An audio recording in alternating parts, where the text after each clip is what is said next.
Welcome to Ben Franklin's World, a podcast about early American history with Liz Covart. The study of history is key to understanding who we are and how we can affect a better future. Ben Franklin's World will introduce you to historical people and events that have impacted and shaped our present-day world. And now, here's your host, Liz Covart. Hello, and welcome to episode 61 of Ben Franklin's World, the podcast dedicated to helping you learn more about how the people and events of our early American past have shaped the present-day world we live in. You can't see my face right now, but I'm wearing shock. Christmas is just 3 days away. Now, I'm sure my shock has to do with the fact that I'm wondering, where did 2015 go? But I haven't started my holiday wrapping yet. I don't know what it is about gift wrapping, but each and every year, it's the one task I procrastinate. This is a wondrous thing in our household because I am not a procrastinator.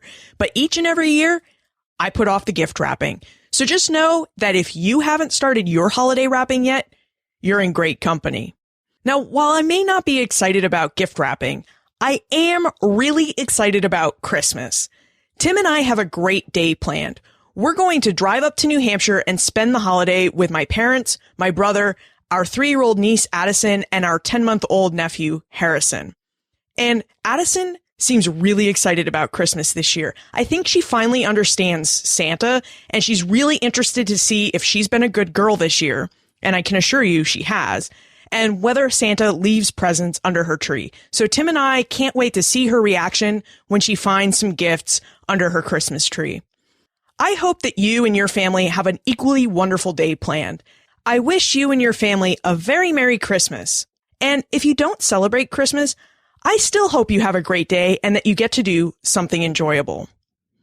Okay, on to history. If you had only 6 years to enjoy retirement, what would you do? Would you improve your plantation, build canals, or work behind the scenes to unite your country by framing a new central government? These are just some of the activities that George Washington undertook during his brief retirement from public service between 1783 and 1789. Believe it or not, we are going to explore an understudied aspect of George Washington's life today with Edward Larson, a Pulitzer Prize winning historian and author of The Return of George Washington, 1783 to 1789.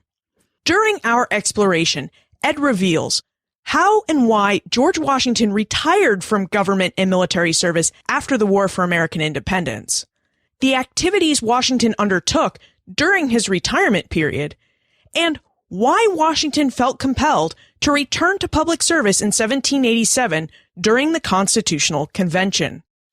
But first, if you love this show and would like to help support it, please consider making a contribution to our crowdfunding campaign.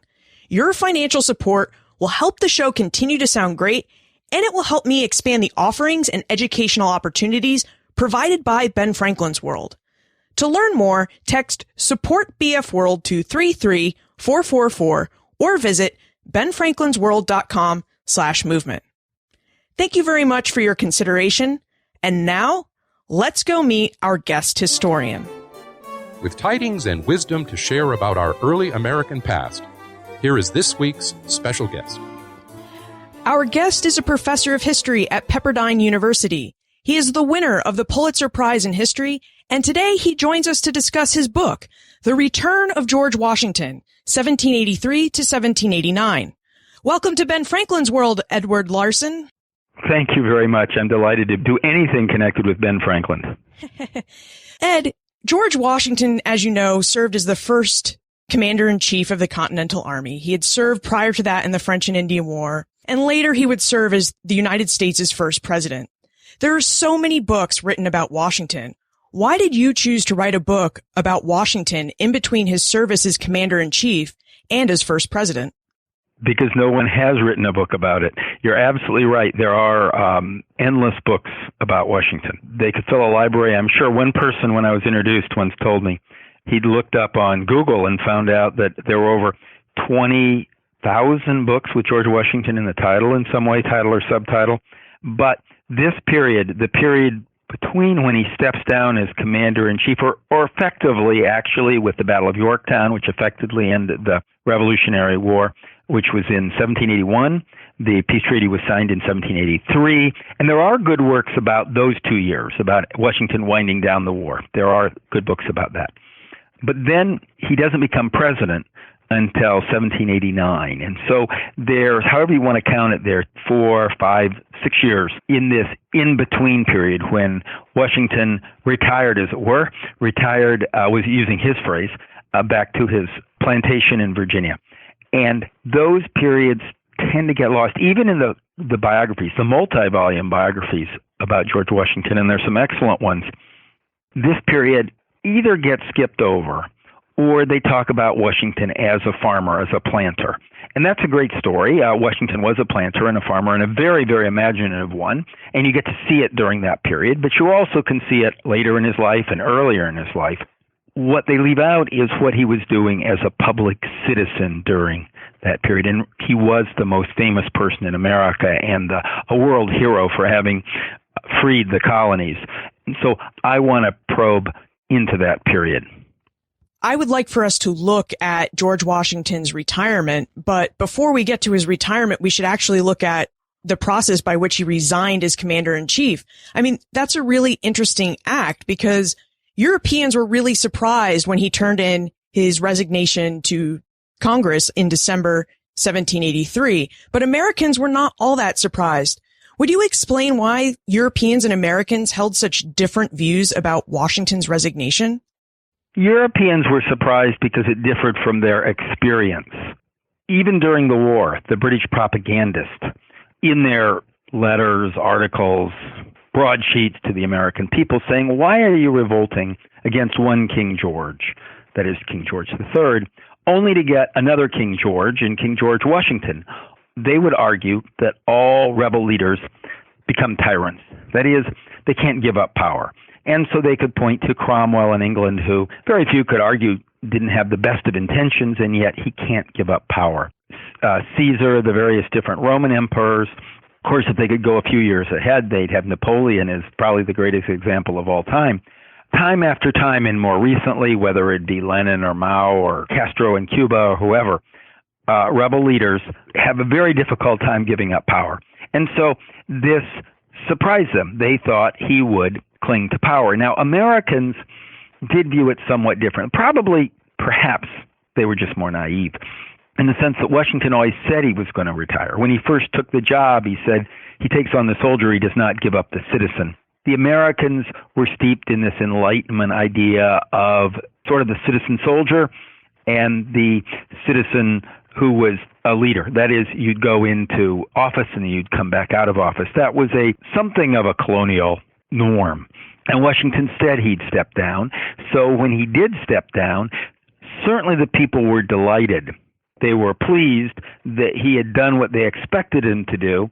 But in a way, it is indeed what they expected. And so there's the famous exchange that has gone down in history that one of America's great painters, John Trumbull, was then over in England, and the King of England asked him at an event, says, well, what do you think Washington will do when the war is over? And Trumbull replies, well, he'll step down. And King George, at least that's the way Trumbull reports it, King George says, well, if he does that, he will be the greatest person in the world. That was the different view between what was in Europe and what was in America. What was it about Washington that made him different? Why was he so willing to relinquish power when others would have clung to it? Well, I'm not so sure all Americans would have clung to it. I'm not sure that a Ben Franklin would have clung to it, or a Thomas Jefferson, or even a John Adams. But Washington, like many of the other leaders in the American Revolution, truly had a sense of Republican virtue that springs out of that Enlightenment period. They were children of the Enlightenment, and the Enlightenment had captured, whether you're looking at Montesquieu or Locke, had this notion of the government by the consent of the governed, and that the monarchy is out of fashion, and there's a sense of of liberty, individual duty and responsibility. Washington believed those things. He lived in the experience where people would go into the Virginia, either House of Burgesses or the Virginia Council, and serve for a time, but still remain citizens, still remain planters and farmers, that being a political leader had not become their full-time job. It was a place of service. Benjamin Franklin reflected that. And also the resources you'd get. Their wealth, if they had it, was tied to their vocation. So Washington's wealth always came from his plantation and his land ownings. And the better the country was running, the better the state was running, the more profitable the plantation was at the time and the more profitable the land he held. Benjamin Franklin didn't make, when he held office, made his money as a printer, not in whatever political office he held at the time. And so for their own financial well-beings, and of course you could add that America was a land of economic opportunity, so economically they would probably be better out of office. Certainly that was the case in Washington. His plantation on somewhat played-out tobacco land was tied to his actual presence there and active day-to-day, hands-on management of the place. He could make that plantation profitable. No one else could. His wealth came from the plantation. So you're laying down on philosophical grounds, on economic grounds, on a whole variety of grounds. Retirement simply made more sense and was more reflective of the person. Also, one more addition, Washington always cared greatly about his legacy. How he would be remembered. He cared deeply about, even as a child, he said that was his goal, to make a difference. Again, that's reflective of this period of the Enlightenment where you feel that way. And his legacy was tied to public service, but also stepping down from public service and living out the virtues that he spoke about. Years later, Napoleon would say, when this is all over, Washington is going to be remembered as a hero and I'm going to be remembered as a tyrant. And that was, Washington thought the same way, realized the same way. So again, not only do you add economics and practical effects and basic ideas and virtues, but his long-term reputation was tied to him stepping down. Washington retires on December 23, 1783. What does retirement mean in the late 18th century? What did Washington do now that he's no longer the head of the Continental Army? Of course, the United States didn't have Social Security back then, and it didn't have Medicare. And no one was going to take care of you when you were retired except maybe your children. And Washington had no children. So retirement simply meant shifting focus. Now, he did call it retirement, but it was retirement from military service. He was going to go back and run his plantation. He wasn't going to go down to Florida and play golf and collect Social Security or collect his pension. There were no pensions. His whole economic well-being was tied to making this plantation profitable. So he was simply shifting. For retirement for him simply meant shifting from day-to-day management of the American Army and, in a way, the whole American government, because the Army was the main activity of the government and he had to be a top advisor for the government, shifting to managing his main plantation in Mount Vernon, which by this time was a combination of a variety of nearby farms. So it was actually a very large plantation with, probably 500 or more workers, half of them slaves, and the rest, most of the rest indentured servants, plus a vast array of holdings that he'd acquired on the frontier and upstate New York and in other places. So he had more than a full-time job when he retired.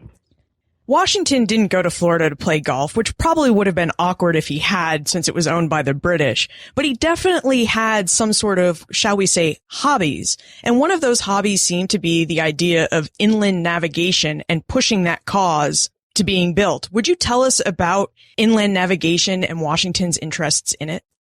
Again, inland navigation hardly became a hobby. It became another full-time job. It would be a full-time job for anyone else.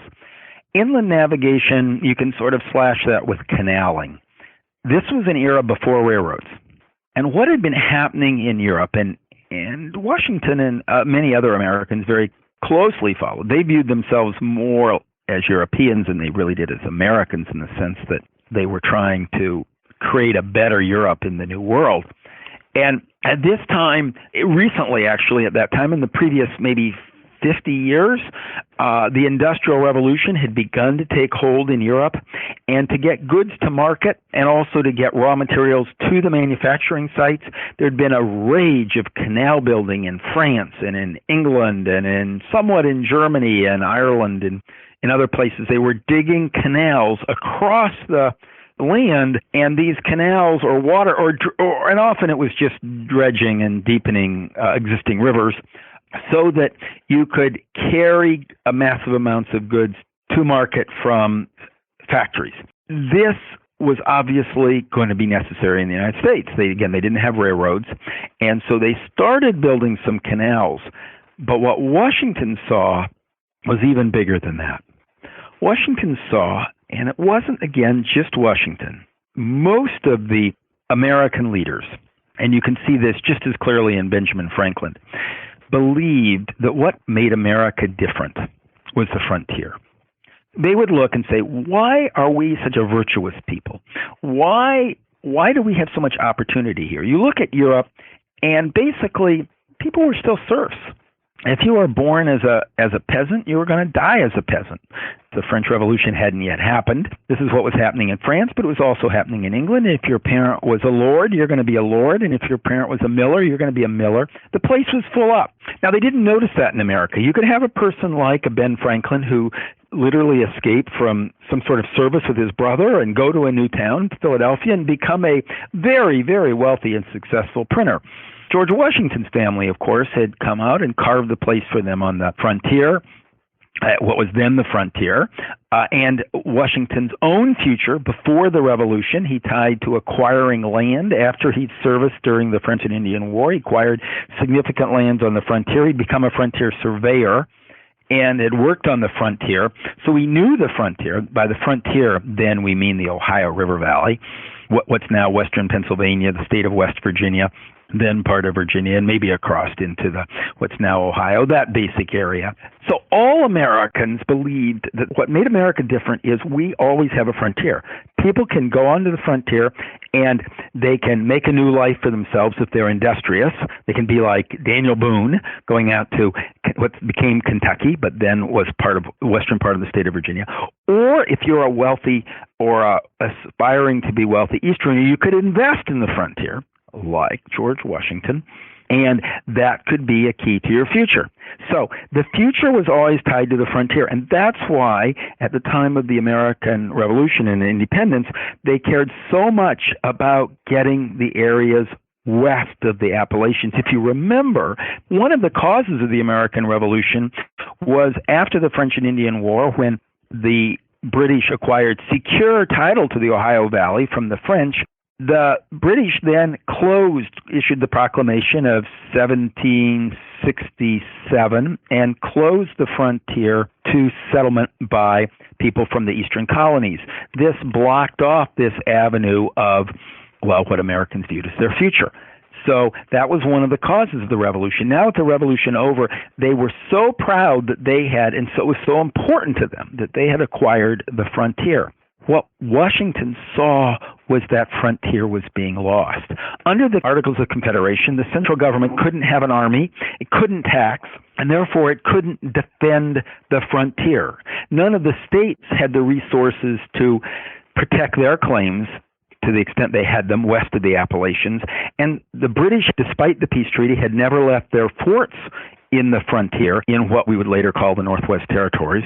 The Spanish had closed the river at New Orleans and were moving in to the Southwest, which was allegedly American territory. The Native Americans were very distrustful of the American government, and they were pushing back. Indeed, by the time of the Constitution, most of Georgia had been reclaimed by the Native Americans, and they were moving back because there was no British army to keep them under control. Indeed, the British were providing guns to the Native Americans in the frontier. They would say so that they could kill animals for furs and trade with the British. Of course, the Native Americans, what the Americans were saying is they can use those against settlers. Washington went out to the frontier to visit his own land shortly after the Revolution in 1784.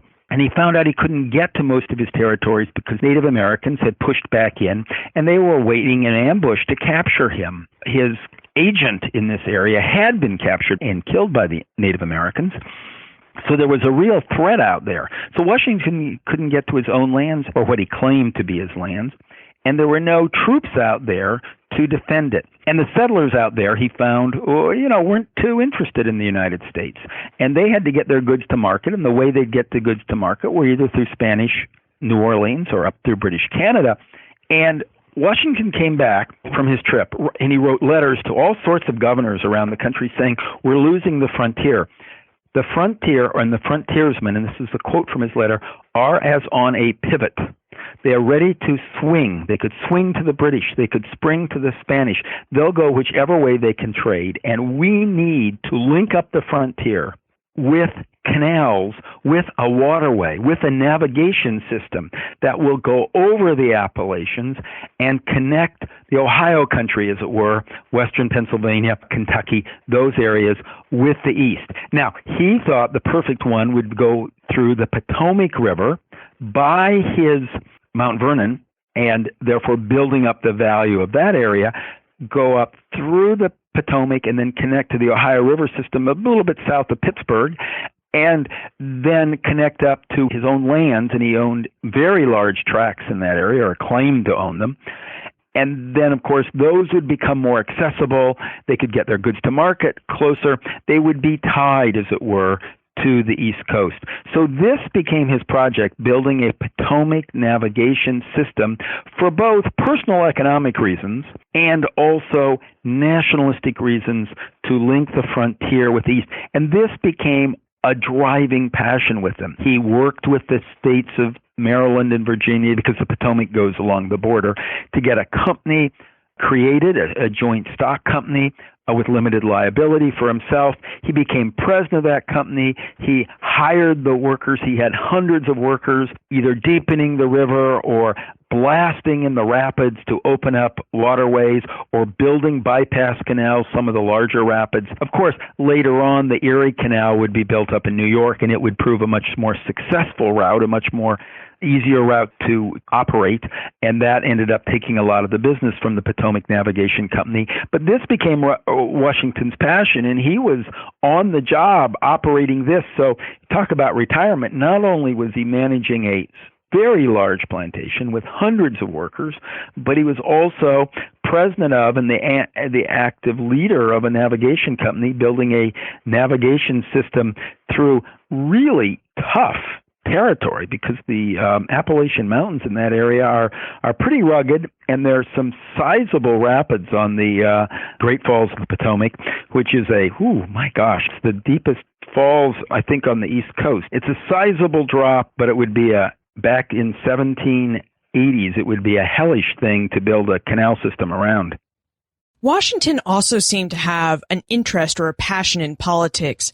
Ed mentioned that the Articles of Confederation proved to be a system of government inadequate to the needs of the new United States. And Washington took a keen interest in something called the Annapolis Convention of 1786, which was created to figure out how the United States could better sort out the Articles of Confederation so it would serve its needs. Ed, would you remind us what the Annapolis Convention was and what, if any, role Washington played in the convention? The Annapolis Convention was a follow-up to the Mount Vernon Compact. And the Mount Vernon Compact had been an arrangement between Maryland and Virginia that originally met in Alexandria but moved to Mount Vernon and was directly under Washington's supervision, where the delegates from those two states worked out arrangements of mutual cooperation for navigation of the Potomac and interstate commerce. The important thing to remember is that under the Articles of Confederation, the central government did not have control over interstate commerce. Each state could print its own money, impose its own taxes, impose tariffs on goods passing from one state to another. The Articles of Confederation was simply a league of friendship, as that's the phrase that's between the states, and a mode for cooperation on foreign affairs. But on domestic affairs, each state went its own way. And so they could build up trade barriers that would effectively prevent there be from a national market economy. And Washington had a large plantation. And of course, he wanted to trade beyond Virginia. He did have a lot of trades overseas, but there were barriers to trade from state to state. And each state was competing against each other state for its own well-being. So the Mount Vernon Compact had broken down a lot of those barriers between Maryland and Virginia. And the inspiration for it was building this navigation system under Washington's guidance up the Potomac. And of course, you had to have joint cooperative rules. You couldn't have Maryland imposing one rules and Virginia another, because then you just couldn't simply work a navigation system, because it was a commercial trade system. So when that had worked, and they realized that by making the pie larger, everyone could profit, the idea was to call a second convention, the one in Annapolis, where all the states could get together and try to break down the barriers, basically make like a common market in Europe, a common market of the states. So they called this convention, but Washington didn't go himself, unlike the earlier one where he moved the Mount Vernon Compact actually from meeting in Alexandria to his home in Mount Vernon. Here he wasn't directly involved. Who were involved, though, was James Madison from Virginia, Alexander Hamilton from New York, and others. And it met. The trouble was they invited all the states to come, and by the time it met, only a few of the states had actually showed up. Washington wasn't involved. The people there, especially Hamilton and Madison, realized we don't have enough states present to effectively deal with the problems of interstate commerce. And really our problems are much deeper than interstate commerce. We also need a central government that has the power to tax, to effectively control individuals, to be truly a national government. Interstate commerce is one issue, but there are more.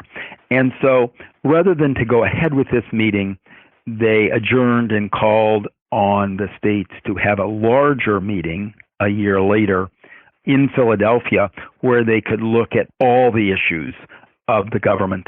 And that ended up becoming the Philadelphia Convention, or what we now know as the Constitutional Convention. Many of us recall that Washington presided over the Constitutional Convention of 1787 as its president. However, in The Return of George Washington, Ed explains that Washington almost didn't attend the convention. Ed, would you tell us how Washington came to the decision to attend the Constitutional Convention and why he almost didn't go? Everyone involved with organizing the Philadelphia Convention or the Constitutional Convention believed that it could only succeed with Washington there. Washington had the more stature than any other single individual in the United States.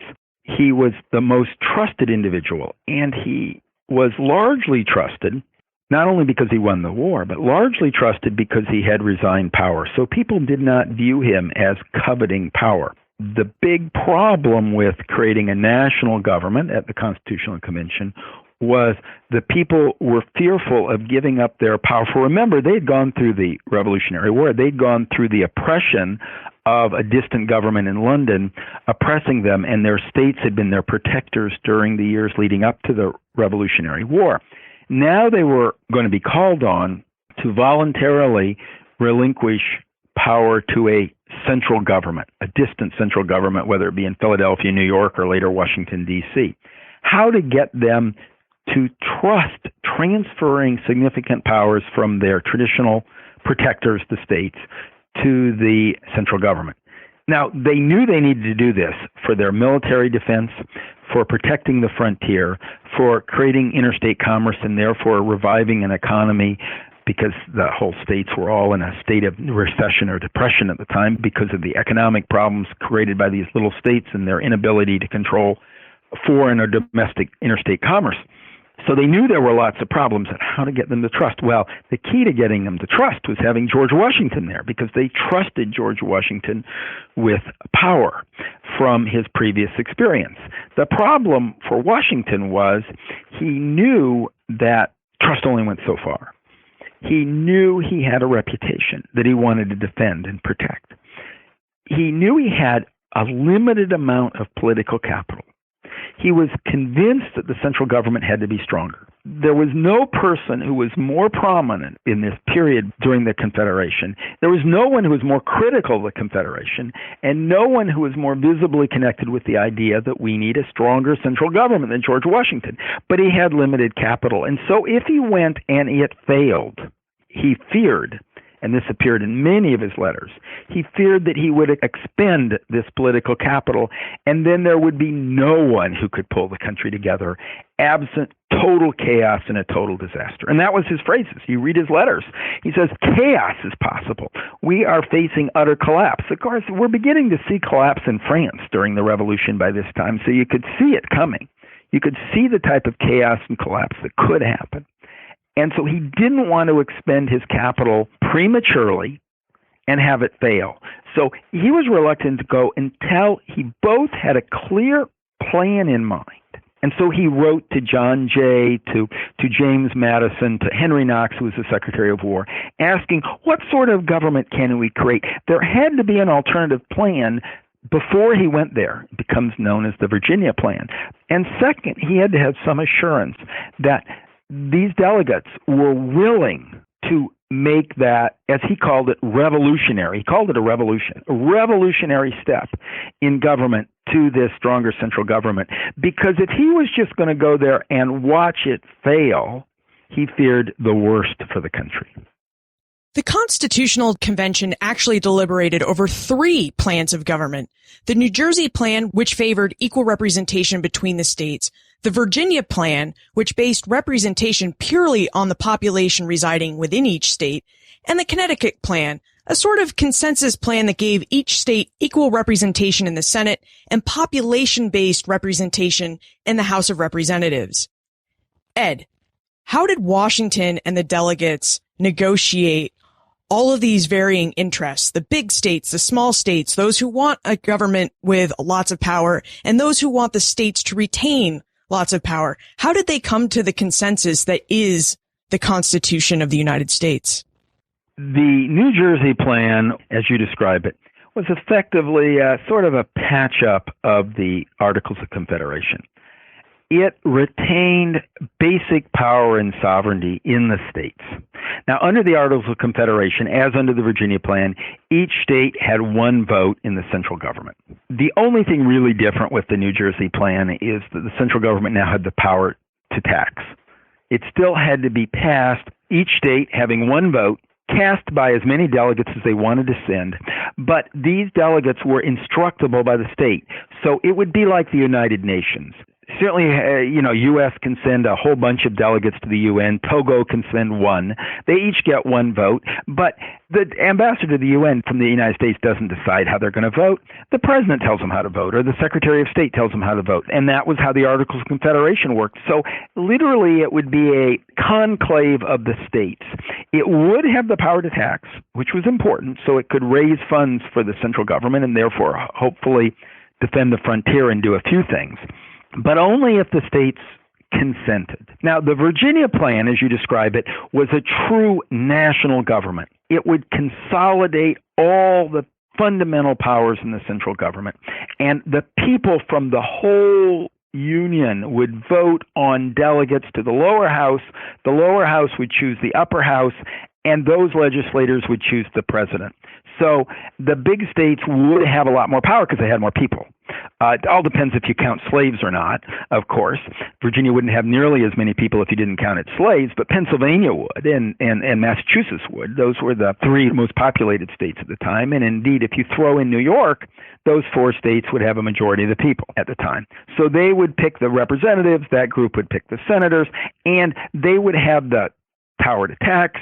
These elected delegates would serve terms in office. They would not be responsive to the states. The states couldn't tell them how to vote. They would be paid by the central government. Their allegiances would be presumably to the central government. They would not be agents of the state. They would be a separate government. They would be sovereign.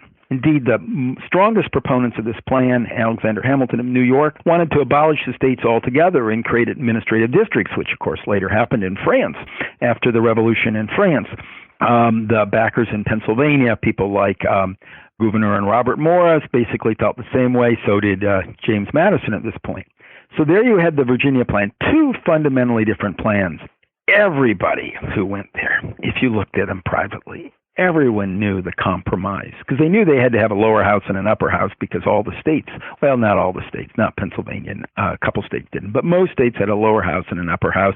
That was the tradition in England, where you had the House of Commons and the then still powerful House of Lords. Everyone knew when they got there that the obvious compromise was to have the lower house picked by the people and the upper house picked by the states.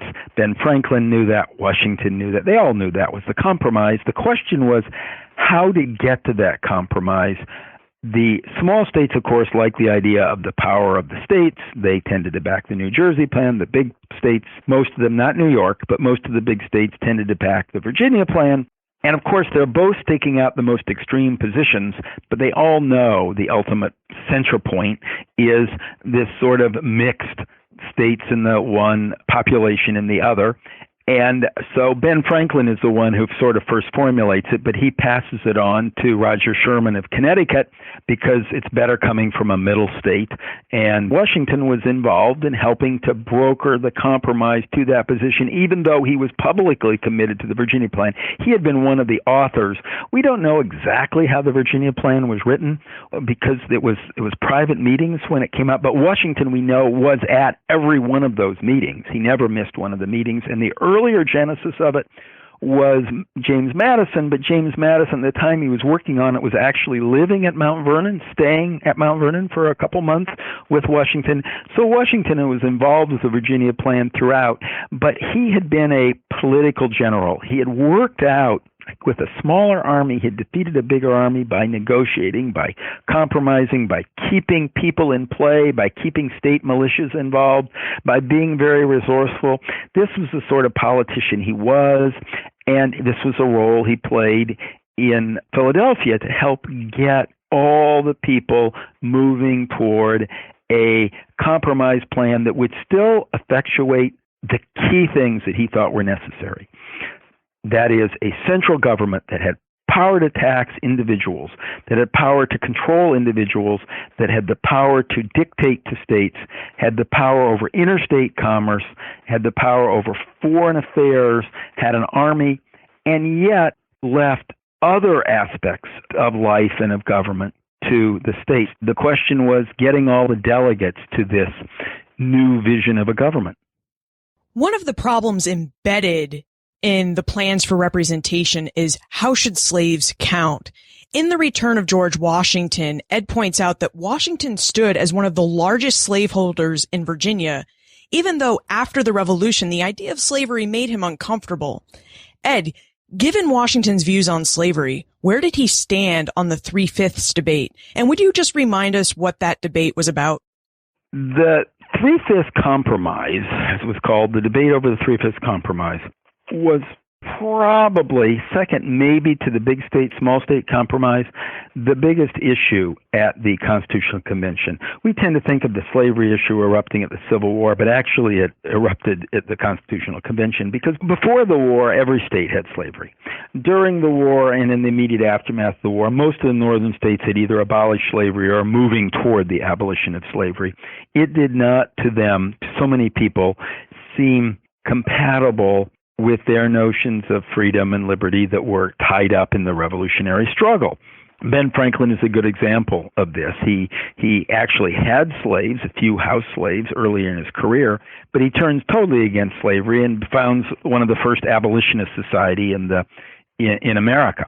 So he's a strong opponent of slavery by this time, as was Alexander Hamilton in New York. Washington hadn't really thought about slavery much before the war.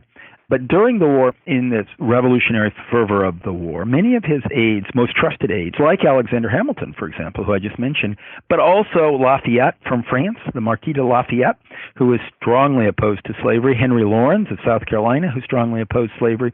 These were Washington's aides, and they were telling him, and so were others, how all these notions of freedom and liberty and equality, how can all these notions be compatible with you being a slave owner? And so Washington had grown uncomfortable with the concept of slavery.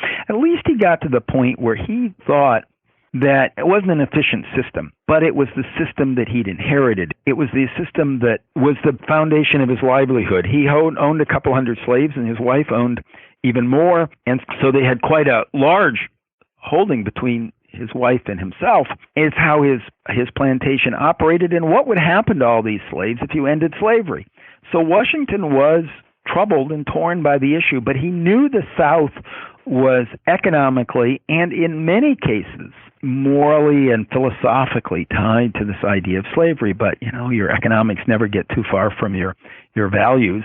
And he knew that the South would not, or he believed that the South would not accept the Constitutional Convention if it gave the power of the central government to somehow abolish slavery or oppose slavery. So he ends up supporting various different provisions that help preserve slavery, such as the Fugitive Slave Clause that directs the central government and empowers the central government to recollect fugitive slaves who leave a slave territory and go off to a free state like a Pennsylvania or a Massachusetts. Now, the Three-Fifths Compromise was the trickiest part of this whole deal, because if we're going to have the lower house of Congress divided by population, who counts as a person? Of course, the southern states want to count the slave as a whole person. They're not going to let them vote. Each state has the power to determine who can vote. So some states like New Jersey allow women to vote, for example. Most states don't allow women to vote. But if you're going to count the slaves, of course, since half the people in South Carolina and 40% of the people in Virginia were slaves, you're going to have a lot larger number. So you're going to get a lot more members of the House of Representatives if you divide the number of House of Representatives by your population. Now, the Northerners are totally opposed to it because they're saying, you're not treating these slaves as people. We think they're people. Our free blacks count, and nobody doubts that a free African American would count as a full person because they're a free person. But should a enslaved person count? And the North doesn't have any slaves, or they're quickly ending slavery. There's still a few slaves left in New York and a couple places, but there are not many. We don't think you should count them because you're not letting them vote. You're not treating them as people. Of course, they want to have the more House seats themselves. And it's not just House seats because it, of course, factors into the Electoral College, so it's how many votes you have for president as well. And so there's a battle over should it be zero, should slaves count or not. And you have some amazing lines like Gouverneur Morris said, well, if you get to count your slaves, then we should be able to count our cows. He's not saying, he's against slavery. He's not saying a slave is a cow. He's saying you're treating them like cows. So why can't we count our cows as people? And this is the sort of debate was happening. And the compromise, the Three-Fifths Compromise, was that each slave, for the purpose of representation, counts as 3/5 of a person. It had never been enacted, but during the Articles of Confederation, when they had proposed a couple tax plans, a way to raise revenue, one of the proposals was it would be a per capita tax, and the slaves would count as 3/5 of a person for collecting taxes from the various different states. And so this was adapted, picked up. It could have just easily been 1/2. Of course, there were proposals to make it 1/2 and 1/5 and 3/5 and every other number. But the compromise that resolved that kept the southern states in, and Washington supported it because he supported all the other provisions dealing with slavery, were to count as 3/5 of a person. And of course, the Southerners wanted a whole, wanted it to be 100%. The Northerners wanted to be near zero. But it's a classic political compromise that we can look back on and we say, but they're talking about people. And, of course, you get that then, too. People like Gouverneur Morris are saying, but we're talking about people here. How can we do this? And yet, what did they say? That, when you see legislation being made, like sausage being made, it's a gruesome thing. But this is the way these people were thinking. This was one of the compromises that allowed them to get a constitution that would be accepted both in the North and the South. From the start, Washington believed that if a strong central government was approved of, if they ratified the Constitution, he would be elected the first president. What role did Washington play in the ratification of the Constitution? Washington played a central role in the ratification of the Constitution. Washington was constantly writing letters to leaders throughout the various states. Of course, he had led the Revolutionary War, and there were soldiers and officers from all the states, and he knew officers throughout. He'd worked with many of the governors.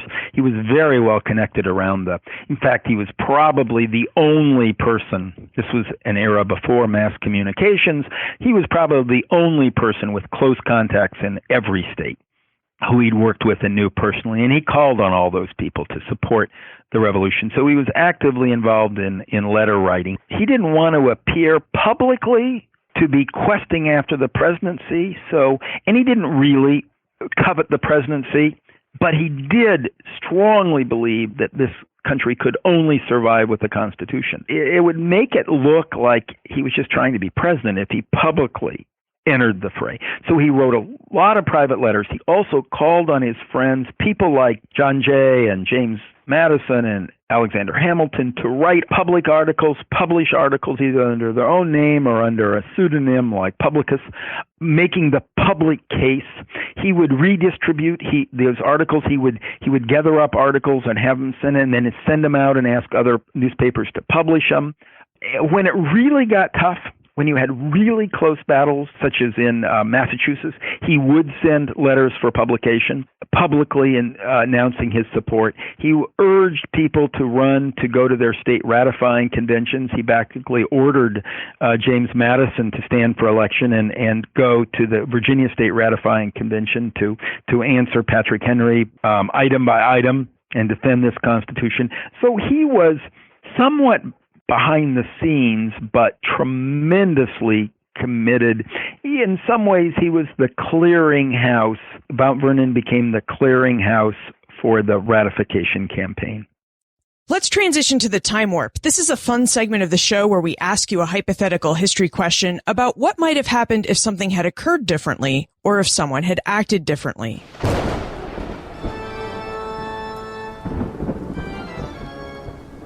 The time warp. Historians can't predict the future, but they can speculate about what might have been. In your opinion, what might have happened if George Washington had opted not to attend the Constitutional Convention? Would the Constitution have been written? What would the structure of the government and the unity of the United States be like today?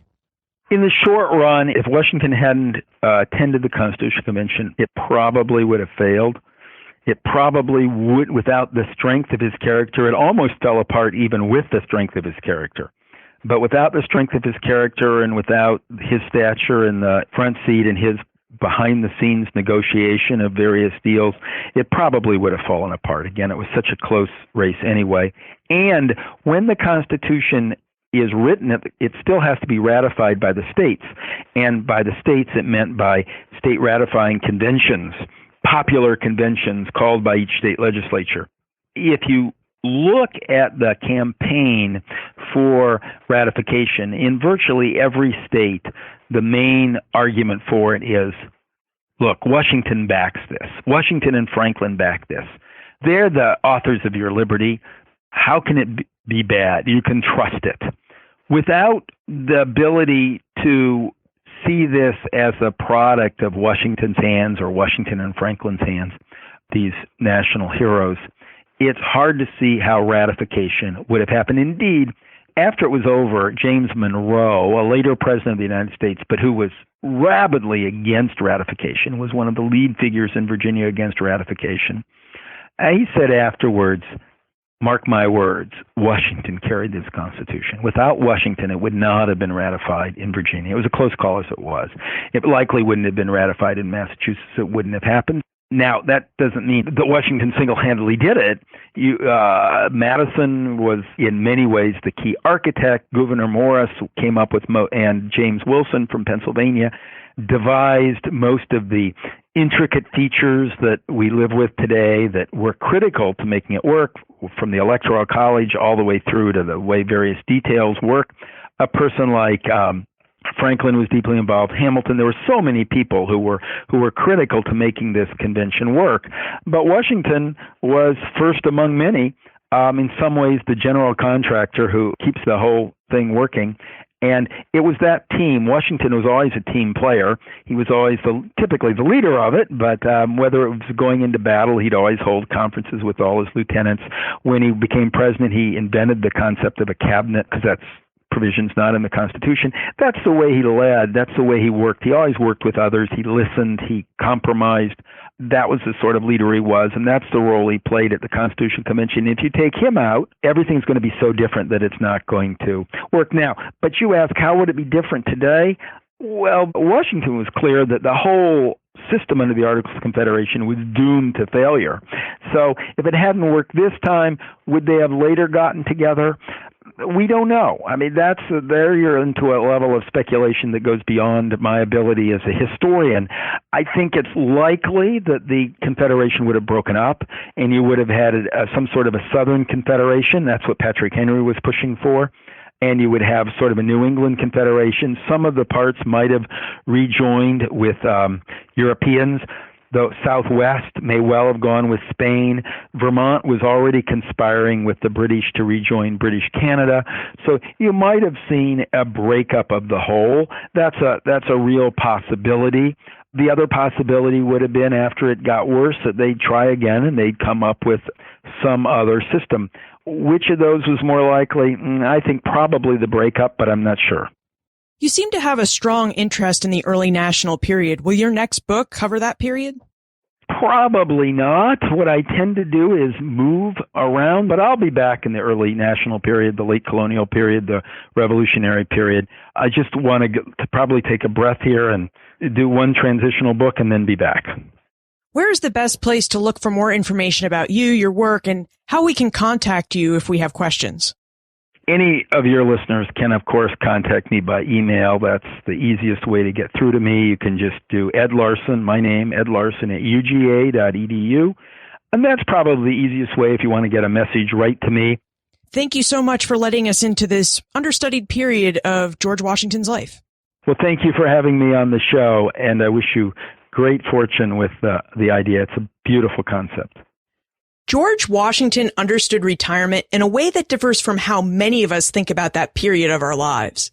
Of course, as someone who dislikes being idle for too long, I admire his work ethic and visions for the future. Even in retirement, Washington tried to unite his country, whether it was through inland navigation or his substantial activities to reshape the government of the United States. Washington was hard at work. During his work to craft the new government, Washington saw the contradictions of his ideas. How could he help build a country on the foundation of liberty and equality while he and others practiced slavery at home? Conflicting ideas are not easy to face, but Washington rose to the challenge, and after many years of grappling with these ideological contradictions, he decided that he couldn't support the ideas of liberty and equality while also practicing slavery. So as we learned from Douglas Bradburn in episode 33, Washington bequeathed his slaves their freedom upon the death of his wife, Martha. You can find more information about Ed, his book, The Return of George Washington, plus links to other episodes that discuss topics raised during today's conversation on the blog post page for this episode, benfranklinsworld.com/061. Did you know that Ben Franklin's World has an app, and that app is free? The app is available for both Android and Apple smartphone and tablet devices. To get the app, all you need to do is visit your preferred app store and search Ben Franklin or Ben Franklin's World, or visit benfranklinsworld.com/apps and click on the link to download the app that's right for you. I have some exciting things planned for this podcast and for the Ben Franklin's World listener community in 2016. If you would like to be among the first to know what my plans are, text BF World to 33444 to subscribe to the Franklin Gazette and to join the listener community on Facebook. You can also subscribe by clicking the Join Now button at benfranklinsworld.com. You can't miss the button. It's bright orange, and right above it is a picture of Ben Franklin's iconic Join or Die snake. Finally, we had many episodes that covered George Washington in 2015. Which historical figure do you think deserves multiple episodes in 2016?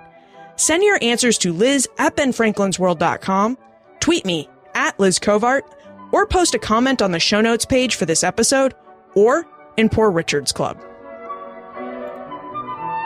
And remember, never leave till tomorrow that which you can do today.